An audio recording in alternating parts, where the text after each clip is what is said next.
மருதமலைக்கு செல்லக்கூடிய அந்த மலை பகுதியில் வந்துட்டு ஒரு லைட்டு கூட இல்லை. அந்த மாதிரி ரொம்ப இருட்டான ஒரு சூழலாக இருந்துச்சு. ஒரு குழந்தைங்க, பெரியவங்க, வயசானவங்க, பெண்கள் இதெல்லாம் போகிறவங்க வந்து ரொம்ப சிரமப்பட்டு போகிறதா இருந்துச்சு.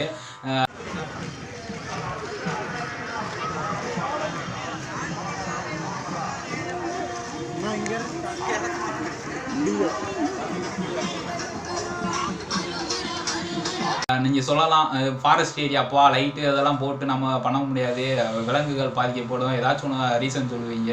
அப்படி சொன்னீங்க அப்படின்னா அதே 26ஆம் தேதி நம்ம சத்குருவுடைய ஆட்டத்தை பாருங்க எப்படி இருக்கு அப்படின்னு சொல்லிட்டு